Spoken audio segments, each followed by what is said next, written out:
Bismillahirrahmanirrahim. Assalamualaikum warahmatullahi wabarakatuh. Halo anak-anak Bapak, bertemu lagi dengan Pak TW dalam pembelajaran klasifikasi 5 kingdom. Dimana yang 5 kingdom itu terdiri atas Monera, Protista, Fungi, Plantae, dan Animalia. Nah, masing-masing memiliki ciri-ciri tersendiri. Seperti Monera itu memiliki pertama prokariot, dia bersifat prokariot, uniseluler, dan membelah diri. Cara berkembang biaknya adalah membelah diri. Lalu kemudian Protista itu eukariotik, uniseluler, dan sudah mampu berkembang biak.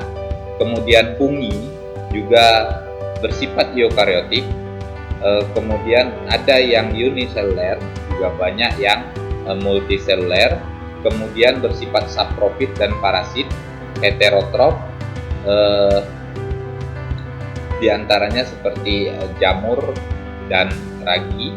Kemudian ada Plantae dengan ciri-ciri yaitu eukariotik, berklorofil, autotrof, serta multiseluler. Kemudian yang terakhir Animalia itu ciri-cirinya diantaranya adalah eukariotik, kemudian heterotrof ya tentu karena dia tidak bisa melakukan fotosintesis. Nah, itu yang akan kita coba bahas dalam pertemuan kali ini. Jadi semuanya nanti akan kita coba gali.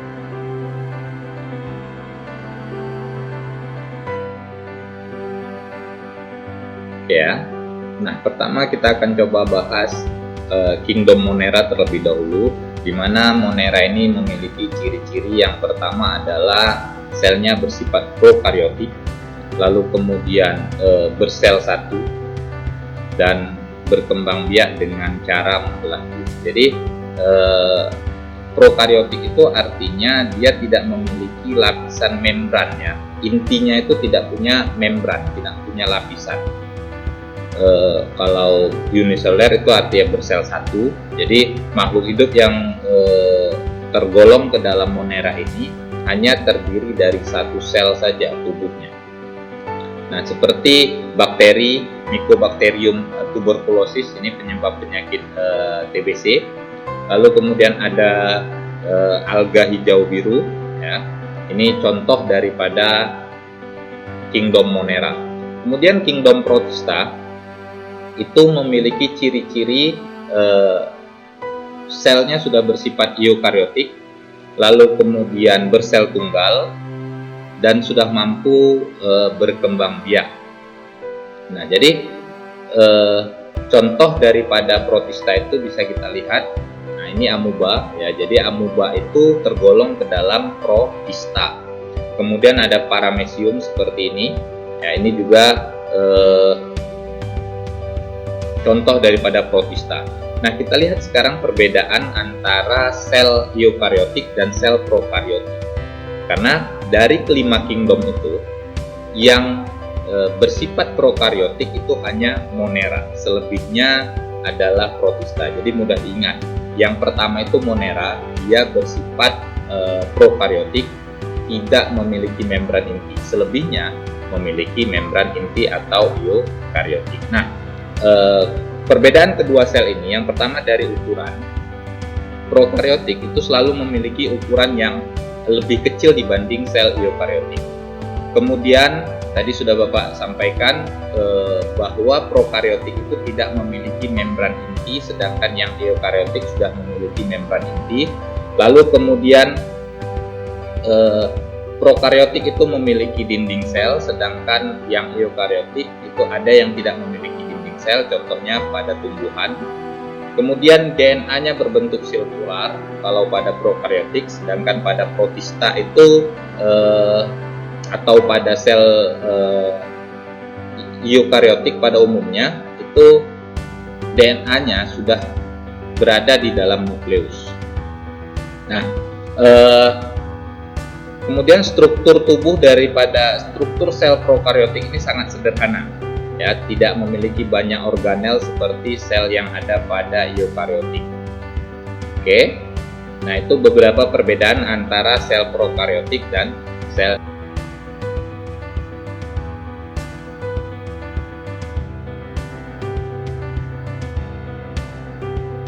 Nah, kemudian berikutnya adalah fungi, ya, atau sering kita kenal dengan jamur ya.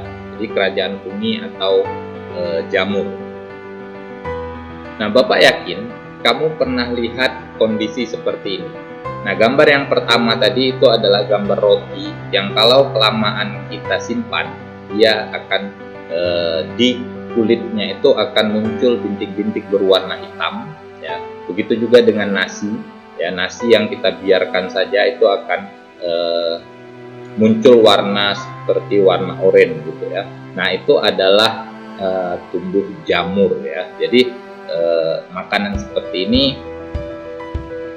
ini contoh daripada jamur ya. Jadi Bapak yakin kamu pernah lihat kondisi seperti ini.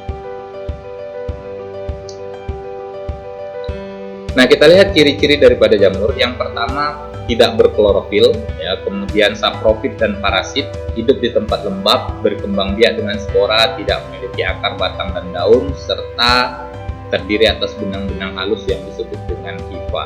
Nah, jadi dia tidak punya klorofil, sehingga karena dia tidak punya klorofil, maka dia bersifat heterotrof, ya, mengandalkan makhluk hidup yang lain untuk mendapatkan makanannya.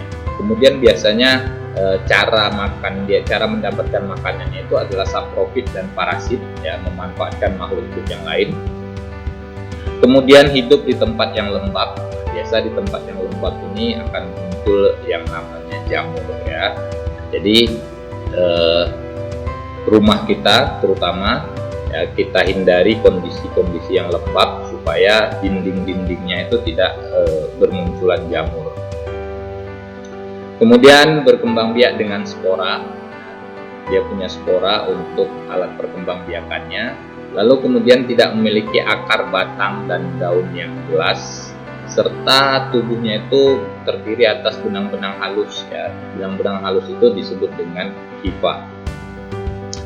Nah, beberapa contoh daripada fungi itu adalah jamur roti, kemudian ragi tapai, jamur tiram, jamur kayu, jamur perang ya. Nah, ini beberapa contoh daripada jamur ya. Ada jamur tempe yang atas, kemudian yang bawah itu jamur merang.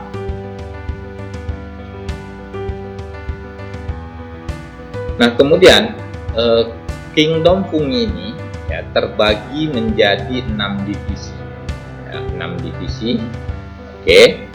Ada Chytridiomycota, kemudian Zygomycota, Glomeromycota, kemudian Ascomycota, Basidiomycota, dan Deuteromycota. Nah, jadi divisi itu identik dengan kata di ujungnya itu tertulis kata mycota ya, atau mycotina ya, mycota atau mycotina. Jadi Chytridiomycota, Zygomycota atau Chytridiomycotina, Zygomycotina. Nah, itu tergolong ke dalam divisi ya, dalam tingkatan takson.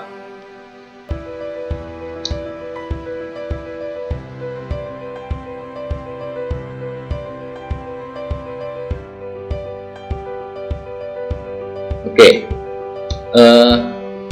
Selanjutnya kingdom yang keempat yaitu plantae atau kerajaan tumbuhan ya. Nah, kita bisa bagi kerajaan tumbuhan itu menjadi 3 kelompok besar. Yang pertama adalah Bryophyta, yaitu lumut, kemudian Pteridophyta, tumbuhan paku-pakuan, serta Spermatophyta, tumbuhan berbiji.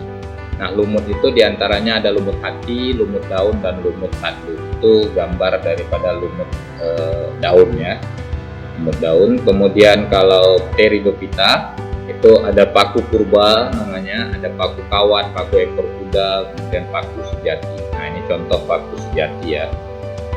Lalu kemudian Spermatophyta atau tumbuhan berbiji ya, itu ada tumbuhan yang gymnospermae atau berbiji terbuka, kemudian ada Angiospermae berbiji tertutup. Nah, itu contohnya adalah tanaman cemara dan mangga.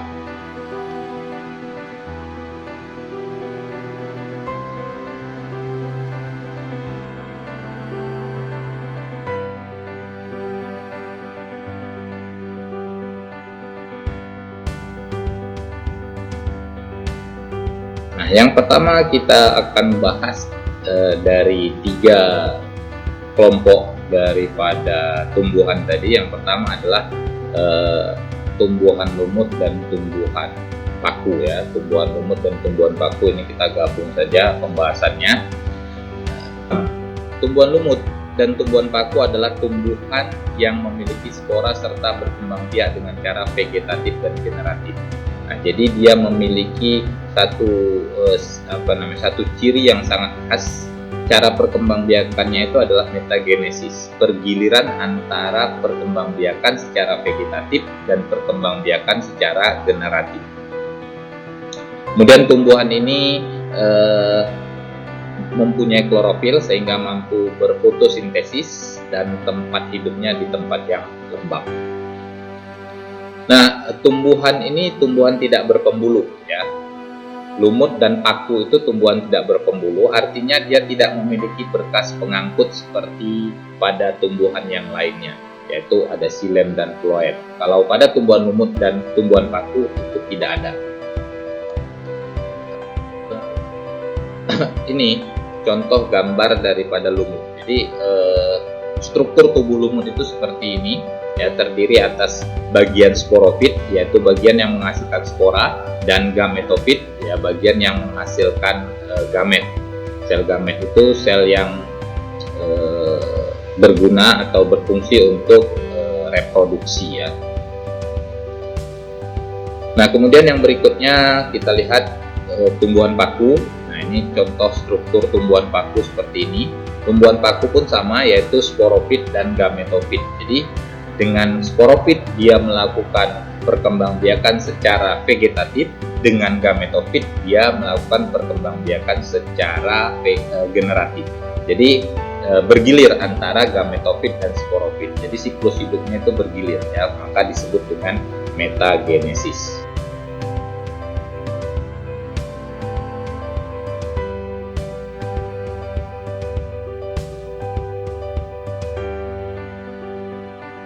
Nah, kemudian kalau tumbuhan berbiji itu tadi terbagi menjadi 2 ya. Berbiji terbuka disebut dengan gymnospermae dan berbiji tertutup angiospermae. Kita lihat ciri-cirinya. Yang pertama, kalau tumbuhan gymnospermae itu berbiji telanjang karena bijinya tidak dibungkus oleh daun buah. Jadi bijinya itu berada di luar, tidak ada daging buah yang melindunginya atau daun buah yang melindunginya. Kemudian alat reproduksinya berupa bangun seperti kerucut ya, atau disebut dengan strobilus. Kemudian biasanya berbatang besar dan berkambium, akar tunggang, dan juga ada yang berakar serabut ya. Akar tunggang contohnya pinus, akar serabut itu contohnya kelapa ya. Kemudian daun selalu hijau, sempit, tebal, dan kaku. Oke, itu contohnya tumbuhan berbiji ya. Berbiji terbuka ada juniper, ada cemara, ada damar, pinus, kemudian melinjo, dan pakis haji. Nah, ini dia. Oke, ini beberapa contoh daripada tumbuhan gymnospermae berbiji terbuka. Lalu kemudian tumbuhan berbiji tertutup ya, atau angiospermae itu bijinya atau bakal bijinya itu terlindungi oleh daun buah. Ya, jadi daun buah itu dikelilingi oleh alat khusus yang membentuk struktur pembiakan yang disebut dengan bunga. Nah, contohnya adalah mangga, jambu, ya, anggur, nangka. Nah, kemudian tumbuhan angiospermae ini juga dikelompokkan ke dalam 2 kelompok, yaitu tumbuhan berkeping 1 dan tumbuhan berkeping 2 ya. Jadi dibedakan atas keping biji yang dimiliki oleh tumbuhan ini. Yang tumbuhan berkeping 1 disebut dengan monokotil, tumbuhan berkeping 2 disebut dengan dikotil. Nah, ini beberapa contohnya ya. Ada petai, kemudian ada mangga, dan ada kelapa.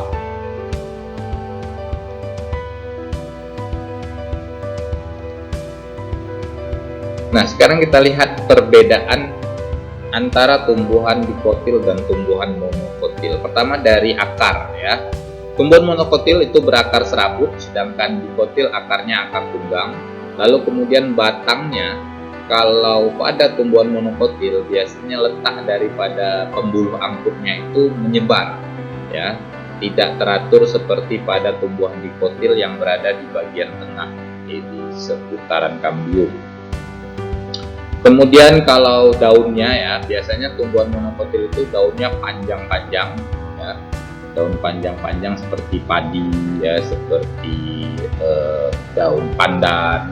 Nah, itu tumbuhan monokotil. Sedangkan dikotil itu memiliki daun seperti melengkung atau berbentuk jantung ya, seperti ini. Kemudian bunganya ya, bunganya biasanya memiliki mahkota. Kalau pada monokotil itu mahkotanya terdiri dari 3 dan kelipatannya. Sedangkan tumbuhan dikotil itu mahkota bunganya itu 5 ya. Mahkota bunganya itu terdiri dari 5 helai. Lalu kemudian dari bijinya ya, biji berkeping 1 itu monokotil, sedangkan dikotil berkeping 2. Oke.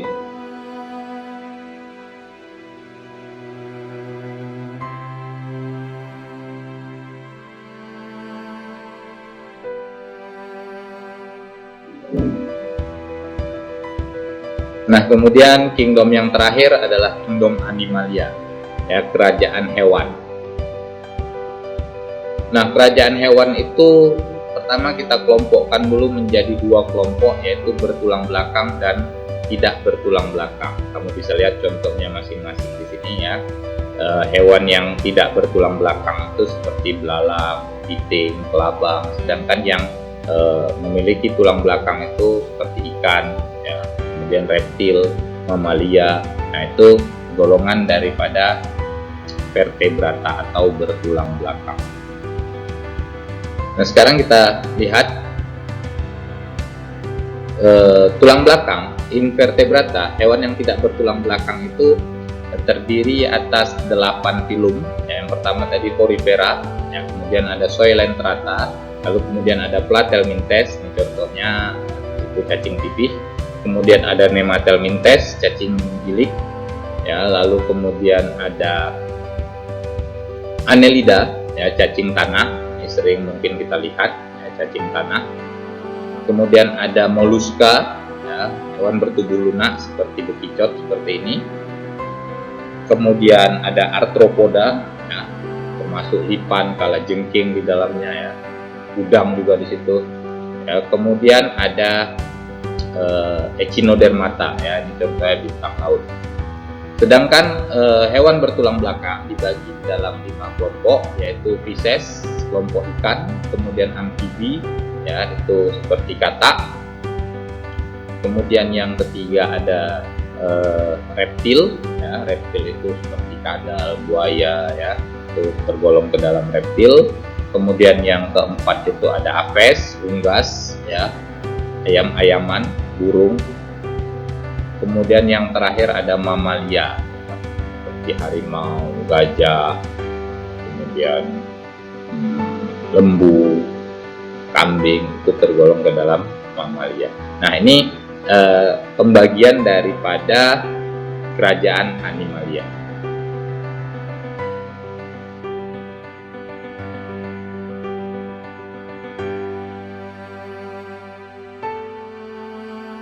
Nah, mungkin itu saja materi kita pada pertemuan kali ini.